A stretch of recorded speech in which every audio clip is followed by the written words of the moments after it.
আপনি যদি হয়ে থাকেন ভারতের বাসিন্দা, তাহলে আপনার জন্য রয়েছে দারুণ সুখবর। এবার ভারতের নাগরিক হলে এই প্রকল্পের মাধ্যমে একসঙ্গে পেয়ে যাবেন ৬৩ লক্ষ টাকা। আপনি কি ভাবছেন কিভাবে এই টাকা পাওয়া যাবে? আসুন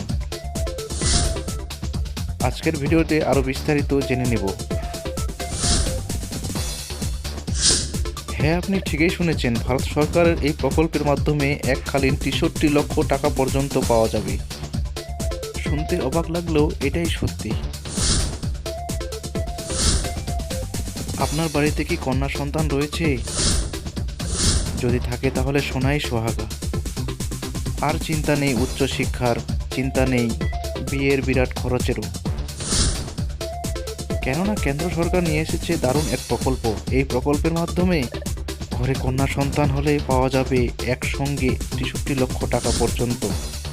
এই প্রকল্পের নাম হলো সুকন্যা সমৃদ্ধি যোজনা।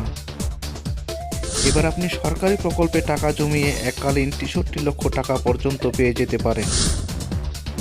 তবে এই টাকা পেতে আপনাকে অবশ্যই ভারতের বাসিন্দা হতে হবে এবং ১০ বছরের নিচে কন্যা সন্তান থাকতে হবে আপনার পরিবারের কেবল ২ কন্যার জন্য এই প্রকল্পের সুবিধা পাওয়া যাবে। ভারত সরকারের সুকন্যা সমৃদ্ধি যোজনায় প্রিমিয়াম শুরু হয় ২৫০ টাকা থেকে এবং সেই প্রিমিয়াম ১২,৫০০ টাকাই। যদি আপনি সর্বাধিক প্রিমিয়াম দিয়ে থাকেন তাহলে এককালীন পেয়ে যাবেন ৬৩ লক্ষ টাকা।